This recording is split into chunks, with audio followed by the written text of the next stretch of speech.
It's great to welcome to the program today Megan Phelps-Roper, who is author of the book Unfollow, A Journey from Hatred to Hope, Leaving the Westboro Baptist Church. As the book's title implies, Megan is a former member of the Westboro Baptist Church. Megan, so great to have you on. I'm glad we finally were able to do this. Finally, I feel like we've been talking by email since I was still a member of the church. So this is the first time we've actually spoken, I think. Yeah. And for people, so people may remember that years ago I interviewed some other folks from the Westboro Baptist Church, some who are biological relatives of yours, some who are not, and who maybe we will talk about. But for people who aren't familiar with you, what your childhood in Kansas? What was it like? What's your first sort of memory of the Westboro Baptist Church as what others kind of know it to be? I was 5 years old when we first started protesting at a park about half a mile from my house. I lived on the block that we shared with the church and several other family members. There was a fence enclosing that whole area. So for me, that space was a refuge. You know it was filled with people that I loved and who loved me. And then we would go out to these protests, like I said, starting at this local park and then branching out from there, to be basically, everywhere outside of the church, anywhere outside the church, was a legitimate target for our protests. And so we would go out there and, that obviously there was a lot of hatred on our signs. We would say that it was the hatred of God, not our own personal human hatred. But the hatred that was reflected back at us was ferocious. People driving their cars at us, throwing things, coming after us on foot. It was not an uncommon thing for a long time. So these are my earliest memories on the picket line. As far as you were concerned, the things that you were protesting were, and I guess the reason I asked that is the outward facing side. If people are familiar with the protests, they would say, well, these are homophobic protests. These are protests that sometimes are against the military. They're religiously based protests. But like, how did you conceive of them from inside? We saw it as loving our neighbor. We were going to warn people of the consequences of their sins, which was an inherently loving thing, according to our understanding of the Bible.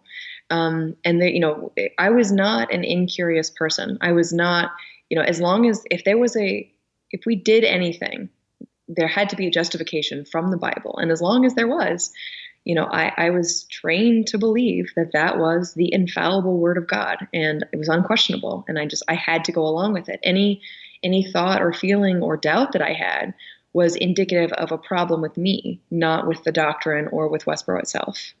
Now, as you've talked about, the fact that you were doing this from such a young age, and maybe this became more of an issue not when you were 5, but maybe more like 8, 9, 10, you had to start dealing with the reaction from people in the community, at least to some degree. Were you sort of like prepared by others in the church for that to happen? And what was the kind of preparation that you were given or the defense that you were given? Yeah, we were absolutely prepared. And it was something that we talked about this every single day. It looks like, sitting around our living room I'm the third of 11 kids. So we would spend, time every evening reading the Bible, memorizing Bible verses. Honestly, being on the picket itself was preparation, on the picket line itself, because, there you're encountering people who obviously strongly disagreed with our message. And some were willing to articulate their positions in arguments. And so we had to be ready always, and that's the Bible verse, be ready always to give an answer to every man that asks you a reason for the hope that's in you with meekness and fear. So it was something that we took deadly serious. And I did too. Because we knew that the whole world was against our message, we needed to be ready, with Bible verses, in hand, memorized. You can't, pull out a Bible and start looking things up when you're standing there and somebody's yelling in your face. You have to be ready immediately to give it, to both to exhort and to confute the gainsayers, as my gramps would say, quoting the Bible, of course. And when this happened, and when people would either challenge you on the substance of the protests, or sometimes, of course, it was not about the substance necessarily, but it was you are all terrible people. You're doing something that's horrible. You're hurting other people. Did you do you recall that as being traumatic in some sense, or had you been so prepared for it and sort of equipped for it that you did not feel it, at least at the time, as a traumatic event?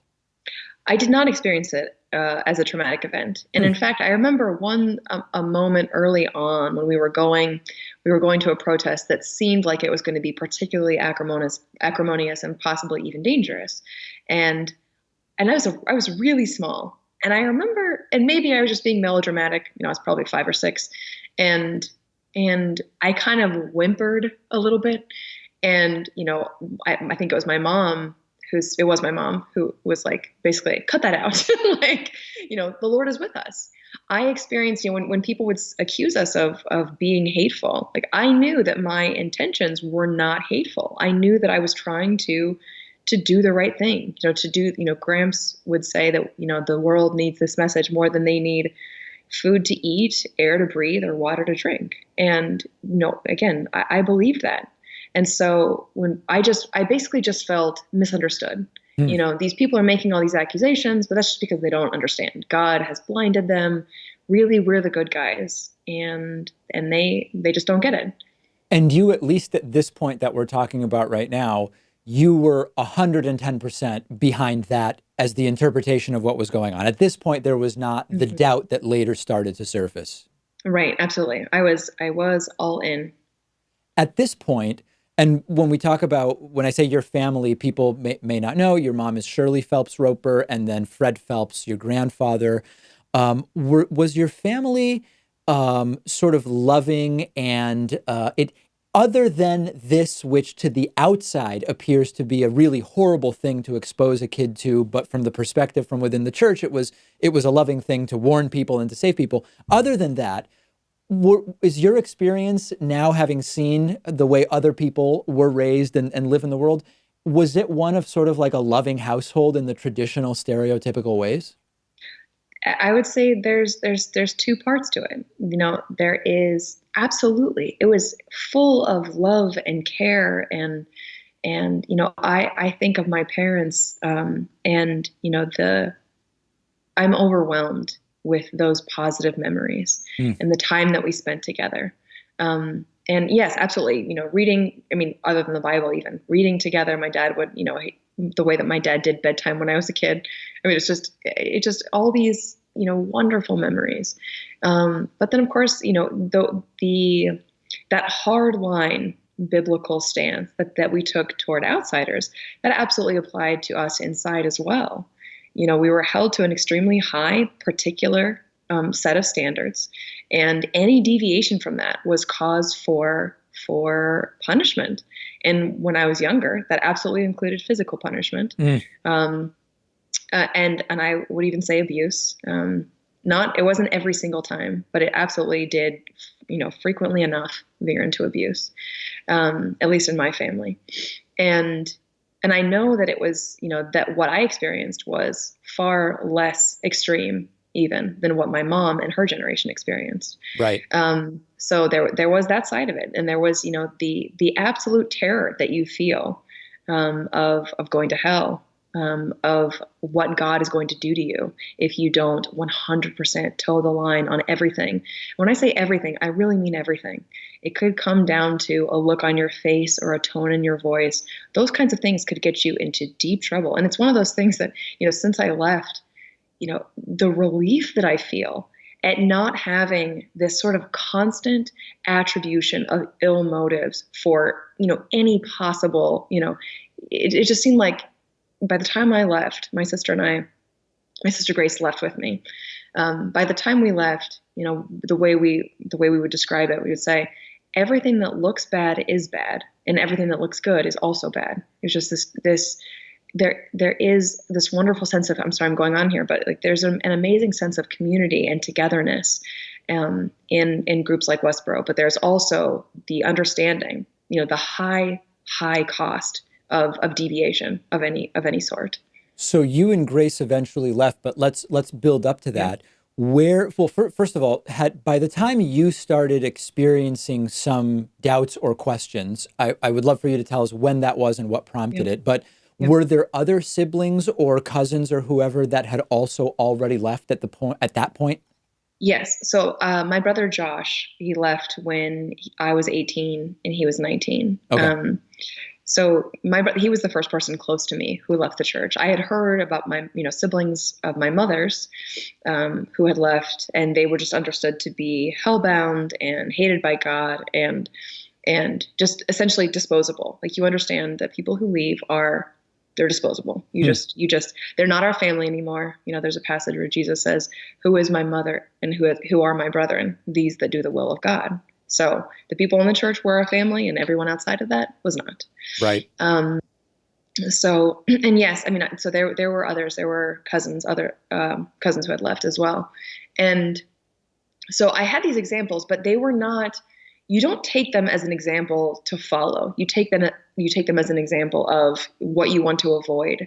There's actually almost the opposite effect. It's not something like when somebody leaves that's close to you. You don't feel like you want to follow them. You feel like you want to, you need to prove yourself. It's almost like you throw yourself even more deeply into the work of the church to prove that you're not like them. That's interesting. And was there an air, did you feel as though when someone would leave that there would be an air of suspicion that would be upon you and others? Yeah.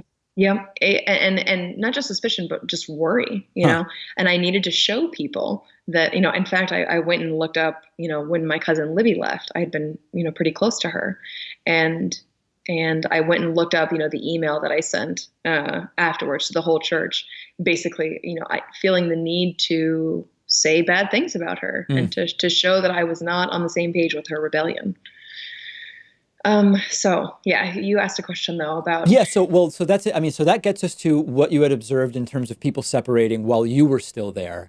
And I guess I'd want to hear a little bit about what started the questions and the doubts and the sort of looking into other worldviews. Right. So, I got on Twitter in 2009, and I didn't go on Twitter because I was looking to have my mind changed. I got on Twitter to spread Westboro's message. It was and just I think I remember place. when that happened, in fact. And correct me if I'm wrong, it wasn't just you, but there were a couple of your sisters who were maybe also doing the same? I was the only one tweeting publicly for a while. I feel like it was maybe about a year, something like that. Yeah. And then, yes, absolutely, a bunch more people got on. My mom got on. She was at Dear Shirley. Margie, and then I think some of my uncles and others also. So yeah, when I got on, I wasn't trying to. I was just trying to show other people why they were wrong, and how. But over time, several things happened. There were a lot of things about Twitter that were really powerful to me. First of all, like the first thing, and this was I think the one thing that I was conscious of, was that with only 140 characters, there wasn't space for the kind of insults that we just, threw around all the time. Like, I don't know if you remember that era, but it was constant. Yeah, I remember when Margie called me a titmouse, which might have had some, that one's pretty short and pithy, but a lot of them were much more involved and required, sort of being able to be a little bit more verbose. Yes, and so my mom, every time she would, because like George W. Bush was the president at the time, so she would say, "Bombastic, blowhard, big mouth bastard." Right. And so like there just wasn't space for that on Twitter. And then I realized that even when there was space, even when I did make the space for it, I would watch the conversation immediately just go off the rails. And we're no longer talking about this theological point that I feel is so important. Now it's this person being defensive because I've called them a stupid name. Right. And so, I learned not to do that. That was the first kind of step, I think, for me away. But that was just a slightly different communication style. Yeah. I guess that opened the door to at least interacting with people in a different way. You still have your view. They still have theirs. They're wrong. You're right. But at least the method of communication has shifted a little bit. Slightly, exactly. Yeah. But then, but one of the first people that I attacked when I got on Twitter was this guy, David Abitbol, who ran a blog called Jewlicious. And, I only attacked him because he was Jewish, because, Jews killed Jesus. Sure. As you know. as I've been told many times. Right. And so anyway, so he initially responded like many other people, just like full of hostility. And then, but pretty quickly he recognized, he said later, he recognized that I was sincere and that he thought it was important to articulate, why have we as a society rejected messages like Westboro's. For the people who were following both of us, who would see both of us, he thought it was important to offer a counterpoint. So he wasn't even necessarily at first trying to reach me specifically. And so, but again, so over time, over about a year, we're having these conversations where he's asking me questions about our picket signs, and I'm asking him questions about Judaism and Jewish theology. And the only reason I'm asking is I want to find better ways of countering his points. But he was the first person, after that, about a year of conversation, who found the first internal inconsistency in Westboro's doctrine. And for me, like, that was absolutely the moment. That was the beginning of the end. And what was the inconsistency? It was actually one I realized this morning, because I went back looking at there was a couple of interviews that you had done that I wanted to, like, what am I remembering this correctly? So I went and looked up a couple of them, and you mentioned it. You mentioned the death penalty for, the sign calling for the death penalty for gays, and that was the point that David made. I'm saying what my uncle said to you: if that punishment is good enough for God, then it's good enough for us. That's right. What the Mosaic Code calls for, and so therefore, that's it. That's the standard. And David said, well, didn't Jesus say, "Let he who is without sin cast the first stone"? You didn't mention that. You mentioned the other point that David made, which was, you mentioned my mom. Had my oldest brother out of wedlock, and we had answers to both of those arguments. When somebody would say, let he who is without sin cast the first stone, we would say, we're not casting stones, we're preaching words. And David, again, pointed out the obvious response to that, which is, yeah, but you're advocating that the government cast stones, and who there is sinless. And then also, the point about my mother, like, we would always say, she repented of that sin, and so therefore she doesn't deserve that punishment. But of course, again, if you kill somebody as soon as they sin, then they don't have the opportunity to repent and be forgiven. If you just, and so I realized, of course, that if my mother had been killed, my family wouldn't exist. The hypocrisy of it was so apparent to me. And so, yeah, it just was, I didn't know what to make of it. I decided to stop holding that sign. I went to my mother and a couple of the older people in the church and asked about this, and was just told that, I was getting wrapped around an axle. And the point is, they're not going to institute the death penalty. And I just if we were making this a litmus test, why is that? Why isn't the fact that they're not doing it, like, actually, doing what Jesus said, not having, trying to kill people for their sins, giving them the opportunity to repent and be forgiven. So that, for me, that was the first time I realized that we could be wrong. I believed before that all my life there had always been an answer, something from the Bible that would explain our position. And so, yeah, this was mind-blowing for me. So how long did so that was maybe the catalyst, and then it continued. How long did the process take while you were still in the church, but increasingly questioning?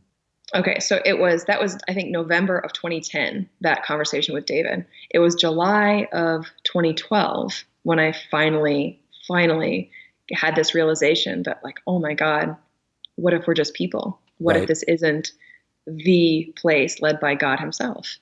And then it was another 4 months after that before the day I actually walked out the door. Like, I had, in that time, that 4-month period, I kind of was going back and forth between thinking, am I crazy? Like, I kind of thought, this was Satan whispering in my ear. It was a test from God that I was failing. But then also, understanding, like, going through all of these questions and doubts in my mind and realizing, like, no, this is absolutely wrong. This cannot be right. And so I've interviewed a lot of former Scientologists, and when they describe leaving, they talk about there are physical impediments to doing that. Sometimes it involves escaping. Sometimes it involves all sorts of physical stuff. In your case, it was different. I mean, leaving means something different in your case. Yep, absolutely. I mean, they would say this is a volunteer army, right? We don't want anybody here who doesn't want to be here. So if you don't want to be here, you just need to leave. My parents helped me pack. It was not for Westboro. There are definitely aspects of Westboro that are cult-like. Mm-hmm. This is one where it's not. They're not trying to force anyone's hand. Physically speaking, they will use all kinds of, threats of eternal torment and, obviously the shunning process, which is common to basically every cult that has ever existed. But they're not trying to physically stop people from leaving. And when you say that this is what you're doing, what's the conversation? Is it, we're not going to be in touch anymore? Is it, I mean, how does that sort of go? You just understand, Yeah. know that when people leave, that there is no contact there. I would occasionally, when I was a member of the church, like somebody would ask me, well, like, what if you saw so-and-so ex-member out in the grocery store, or whatever? Like, what would you say to them? And I just could draw nothing but a blank. Like, what, everything's been said. There's nothing left to say. This person is hellbound. They've rejected God, and that's all there is to it. There is never any sense at Westboro that there's no legitimate reason to leave ever. Even if and when they come to recognize that they were wrong about something, they will never acknowledge that as a reason to leave. Although they will look at every other church and say, well, you saw that XYZ was wrong. Like, why didn't you leave immediately? You knew that couldn't be a godly place because they had this sinful doctrine, but they never recognize that in themselves. And so ex-members are just, again, totally disposable. So you left, as you mentioned earlier, with one of your sisters. Was that, I mean, how much planning and conversation with her sort of goes into it?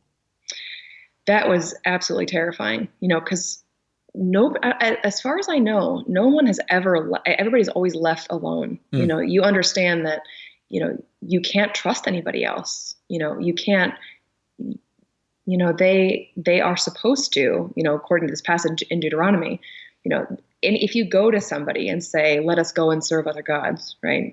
This I don't think this is right.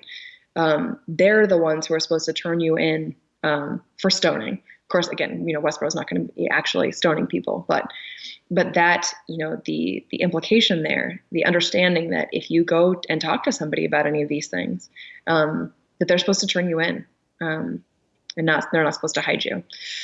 And so anyway, for me to go to my sister, I felt like I had to, because I had been talking with her about some of these doubts, and never to the extent of actually doubting Westboro itself. But, we talked about it, and she was the only person who, gave any quarter to the idea that we could be wrong about anything. And I felt like I had to talk to her before leaving. And so it was, like I said, it was those 4 months. We were kind of going back and forth. I wanted to talk about all the things that I knew were wrong. I'd come to believe were wrong. I knew that I was not going to protest any more funerals. I was not going to pray for any more people to die or for bad things to happen to others. I knew I wasn't going to hold certain signs that I then believed were unscriptural. But I wanted to focus on those things, and my sister wanted to focus on what it was going to cost us, what it was going to mean to leave. And so in that time, you asked about preparation. We were doing all of these things. So, taking photos and voice recordings and collecting family recipes and copying dozens of DVDs worth of home movies and, all these things that we would forever lose access to once we left, asking my parents about how they met, and this whole, just all these questions that you would never, I just never thought really to really dig into. And so we were doing all of those things. But part of it was absolutely a stalling tactic.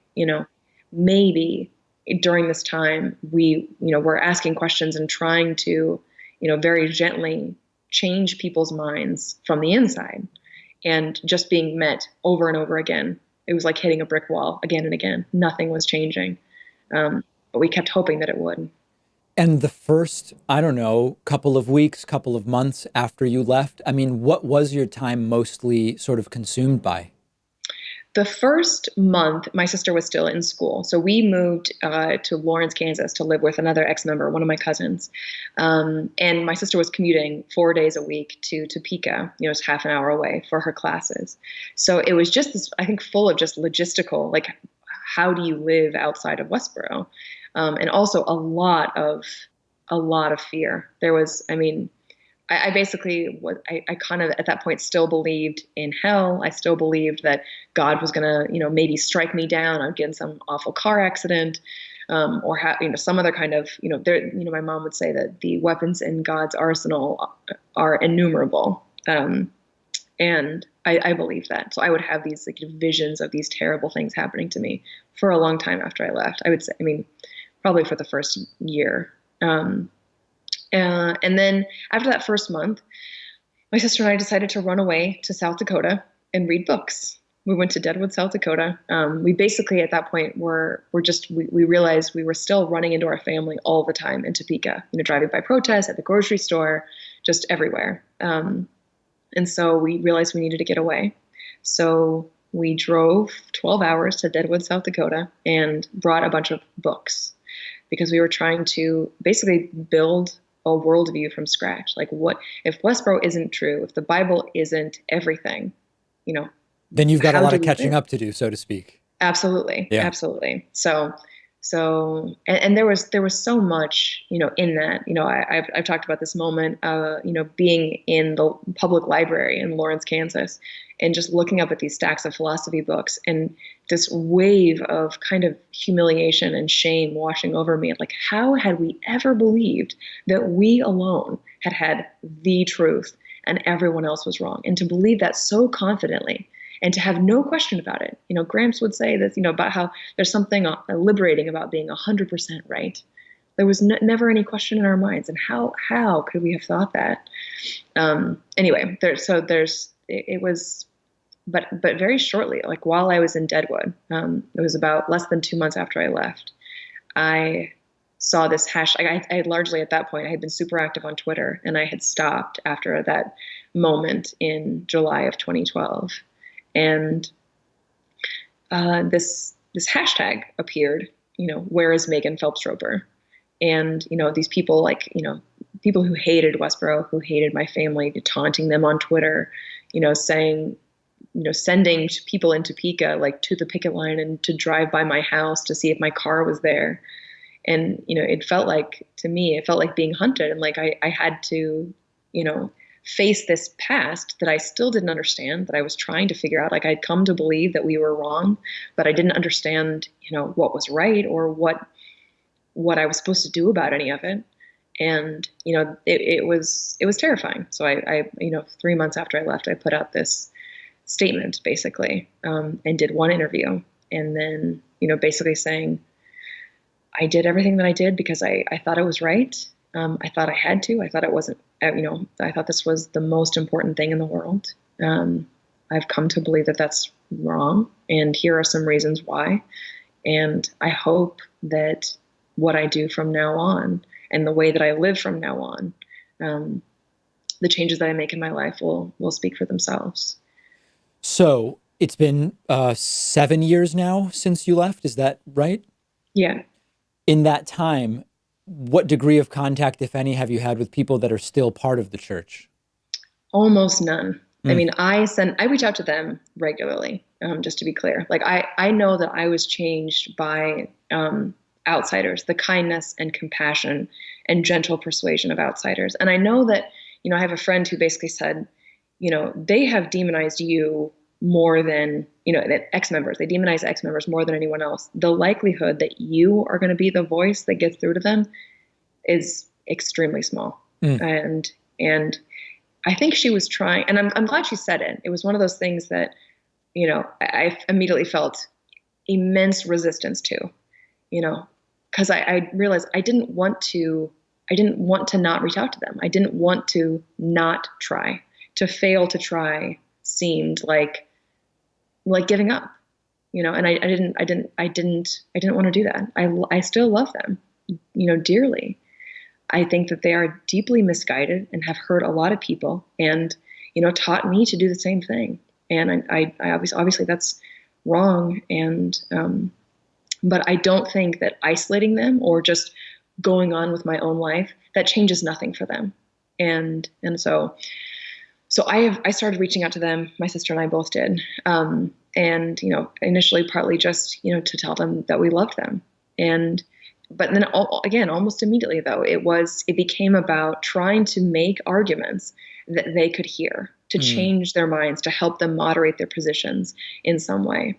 And so that has been, and I occasionally get responses, largely it's on Twitter. Recently, one of the things that I have talked about is how unscriptural our funeral protests were. Things like, the Apostle Paul saying, to the weak I became as weak, that I might gain the weak. That's not what we did. We went to the weak and we danced on the American flag. We played flag soccer. We sang Happy Birthday September 11 as these mourners are walking by, sometimes just a few yards away. Like, that was not to the weak I became as weak. That is not speaking the truth in love. And many other passages. And I actually got my uncle recently on Twitter to acknowledge that kind of spiteful joy, he said, spiteful joy is never wrong. Like, he won't actually acknowledge that that's what they were doing. He won't say, they will not actually apologize. They will not repair those breaches that they made but I again, that's another thing that I hope to convince them to do eventually.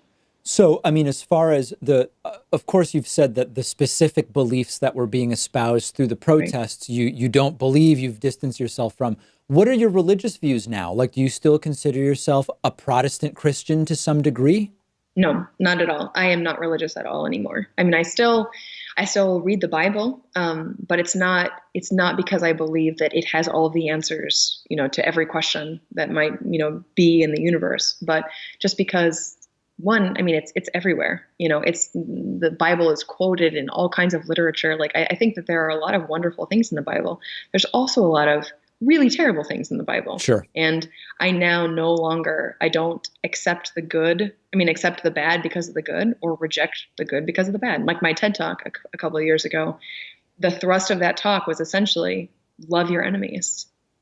That's obviously from Jesus. As far as, I mean, I'm curious about your perception. I've stopped interviewing the people from the church several years ago. People have asked me why. And I said, well, listen, everything is a balance of, if it's a bad idea, is it prominent enough that it's worth fighting?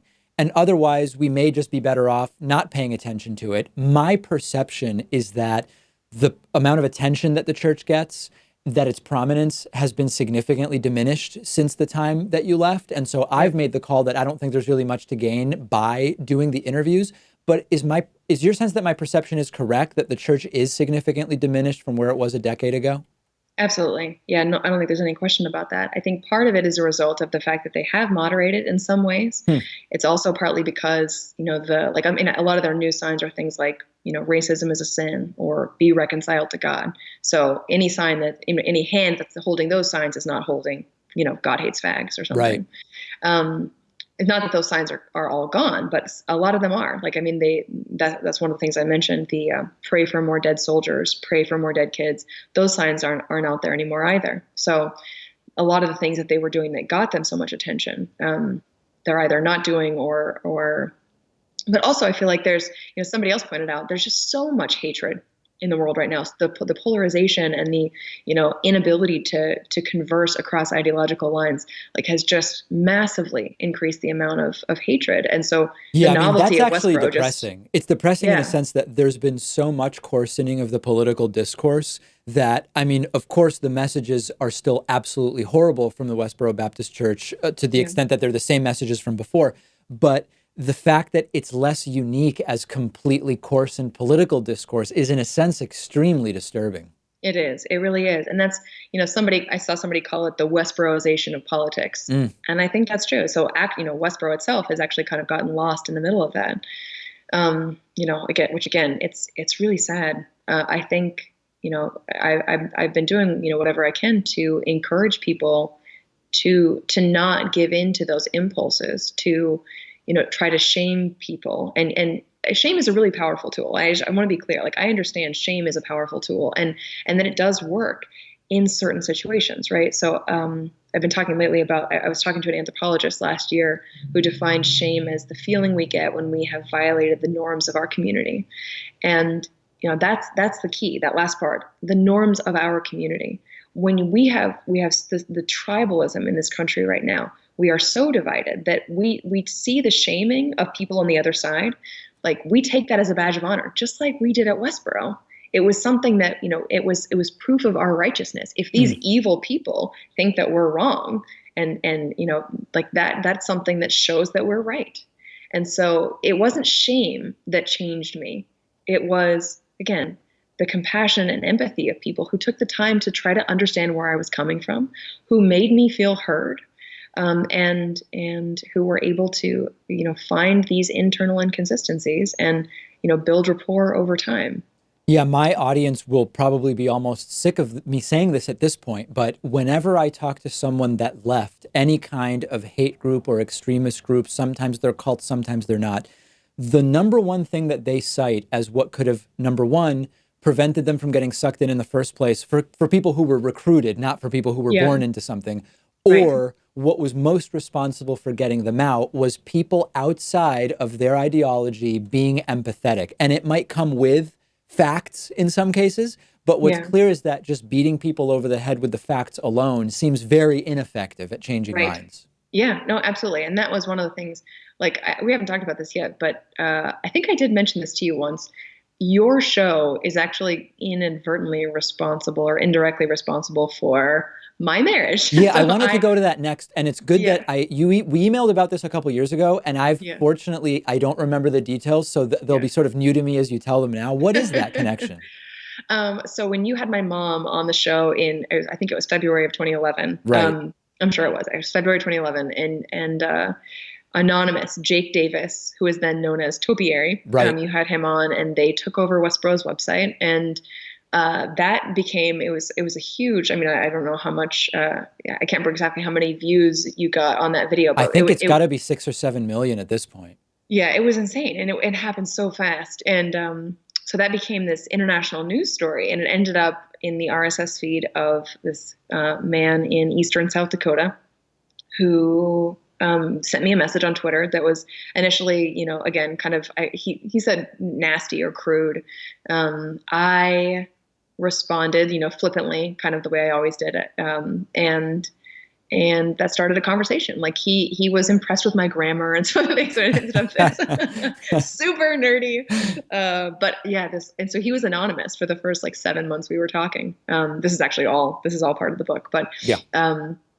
we started playing words with friends. He was asking all these questions about the church. He's a lawyer, like my family. So he had, it was right around the time we won that U.S. Supreme Court case, Snyder v. Phelps. And so, yeah, just started these conversations. And he was one of those voices.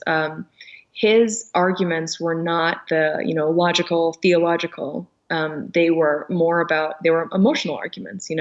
I would be talking about, and for him, the funeral protests and celebrations of death and tragedy, he just could not get past. He's like, you're quoting all these things from the Bible, and I'm looking them up. I see that they're there, but I cannot imagine going to these families and telling them, while they're burying their child, to pray for more dead kids. I don't understand.